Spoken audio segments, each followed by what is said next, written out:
मुगलों का डोला छीनकर बप्पा रावल के वंशज पर बहुत बड़ा कलंक लगा है, जिसका हमें बहुत दुख है। लेकिन दादा, उन्होंने भी तो हमारी कौम के साथ कई बार ऐसी हरकतें की हैं, जिसकी वजह से चित्तौड़ में 3 बार जौहर हुए और दाहिरा की रानी जलती हुई आग में कूद पड़ी। लेकिन तुम ये क्यों बोलते हो भैया कि चित्तौड़ की महारानी कर्णावती की रक्षा के लिए हुमायूं की तलवार बहादुर शाह के खिलाफ उठी थी, और फिर कुछ लोगों की गलती की वजह से सारी कौम को तो बुरा नहीं कहा जा सकता। लेकिन भाभी, वो तो नारी को खिलौना समझते हैं। वो कुछ भी समझे, लेकिन राजपूत नारी की रक्षा के लिए हमेशा अपने सर कटाते रहे और देवी की तरह पूछते रहे। तो फिर अब क्या किया जाए? उन्हें इज्जत के साथ मांदड़गढ़ वापस पहुंचा दिया जाए। ठीक है, लेकिन इस तरह नहीं। शीतल को बुलाया जाए। राणा जी की जय हो। शीतल हाजिर है अंदाता। शीतल, तुम शीघ्र ही मांडलगढ़ जाओ और अकबर बादशाह से कहना कि हमारे सरदारों ने जो गलती से उनके सूबेदार का जनाना डोला छीना है, अगले सोमवार को हम खुद अपने सामने वापस करें। जो आज्ञा।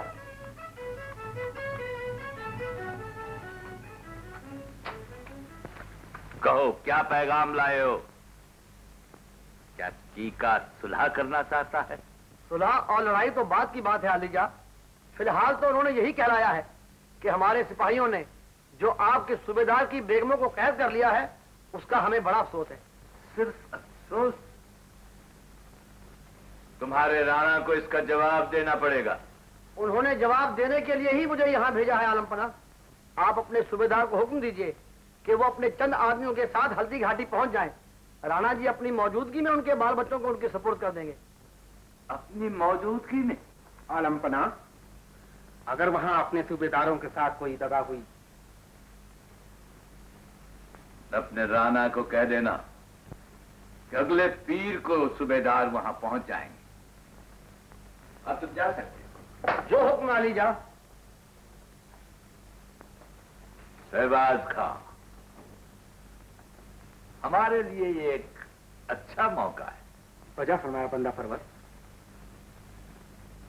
राणा को गिरफ्तार करने का यही एक मौका।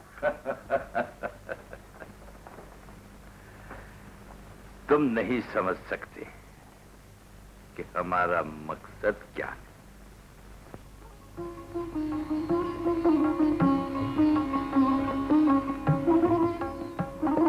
देखो, वो लोग आ रहे हैं। ख्याल रहे, जब तक ये लोग सही सलामत हमारी हद से बाहर न चले जाएं, तब तक इनकी जिम्मेदारी हमारे सर पे है। गनीक अम्मा।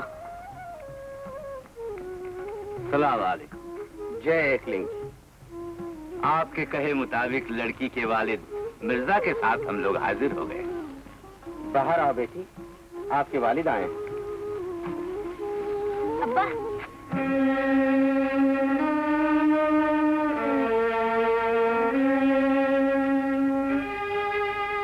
मिर्जा जी, हमने इस बच्ची की उतनी इज्जत की है जितनी कि हम अपने बच्चों की करते हैं। हाँ अब्बा हुजूर, राणा जी सच कहते हैं। इन्होंने हमारी इज्जत, आबरू, आराम का पूरा ख्याल रखा है। इसके लिए हम राणा जी के शुक्रगुजार। हमें आपसे यही उम्मीद थी। हमें अफसोस है कि हम आप जैसे मेहमानों का स्वागत ही न कर सके, लेकिन शहंशाह अकबर के लिए हमारे पास एक संदेश है। उम्मीद है कि आपके जरिए वो संदेश उन तक पहुंच जाएगा। जरूर, फरमाइए। हम लोग अपने देश में शांति से रहते थे। आप लोगों ने हमारे देश में आकर फूट के बीज बोए, हमारे हरे भरे देश को आग लगा दी। क्या इसी बूते पर आप अपनी कौम का नाम रोशन करना चाहते हैं? इसमें हम लोगों की गलती नहीं, बल्कि आपके मुल्क की कमजोरी है। हम तो चाहते हैं कि मिलजुल कर रहें, आपस में रिश्ते बनाएं, और यही वजह है कि शाही दरबार में राजपूत उतनी ही इज्जत पाते हैं जितने कि हमारे मुगल सरदार। ये इज्जत नहीं, गुलामी है। और अगर उसी बख्शी हुई गुलामी को देखना चाहते हैं तो चित्तौड़ की भूमि से पूछिए जो मुगली फौजों के पैरों तले रोंदी गई है। चित्तौड़ की जख्मी दीवारों से पूछिए जिन्होंने बेगुनाह राजपूतों को मरते देखा। चित्तौड़ की पवित्र मिट्टी से पूछिए जो राजपूतनियों के जौहर के राख अपने सीने से लगाई पड़ी है। अरावली की इन पहाड़ियों से पूछिए जो अकबर के जुल्मों की कहानी पुकार पुकार कर कह रही हैं, राणा।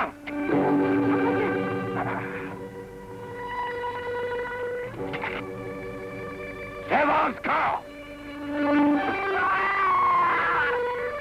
खबरदार जो किसी ने हाथ उठाया। ये लोग हमारे मेहमान हैं। हमें अफसोस है। अब आप कुशल से जा सकते हैं और यकीन दिलाता हूं कि आपका ये पैगाम हर्फ बहर्फ पहुंच। शन्नो भवत्वर्यमा शन्द्रो बृहस्पतिः शन्नो विष्णुरुक्रमा नमो ब्रह्मणे नमस्ते वायौ तन्मामवैत् तद्वक्तारमावित् आविन्माम् आविद्वक्तारम्। लीजिए वैद्यराज जी। महाराज औषधि। अब इसकी आवश्यकता नहीं। राणा जी, आखिर आपको चिंता क्या है? हमें चिंता है कि हमारे खून से सींचा हुआ मेवाड़ फिर दुश्मनों के हाथों में न चला जाए और हमारी प्रतिज्ञा अधूरी न रह जाए।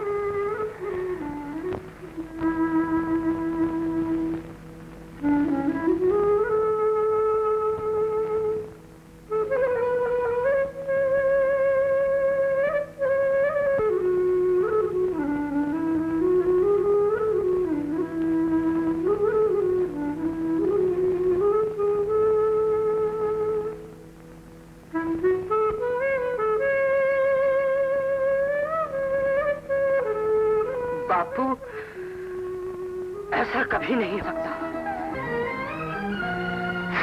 हम सब प्रतिज्ञा करते हैं कि जब चित्तौड़ आजाद नहीं हो जाएगा तब तक आकाश हमारा छत्र होगा, धरती हमारा बिछोना होगी। हम पतलों में खाएंगे, झोंपड़ियों में रहेंगे और हमारे वंशज भी इसी प्रतिज्ञा का पालन करते रहेंगे।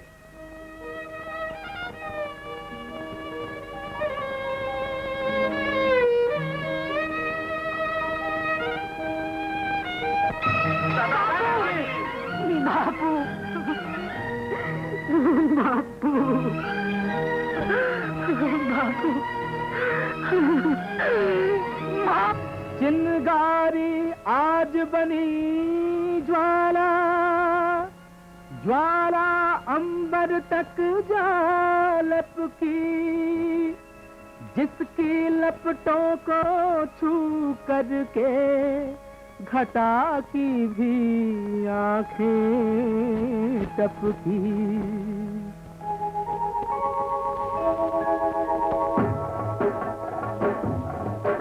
पर बुझी नहीं उसकी ज्योति, पावल प्रताप प्रतिज्ञा का कण कण में बीती। जली और गली ऐसी आई, फिर जीवन जागा।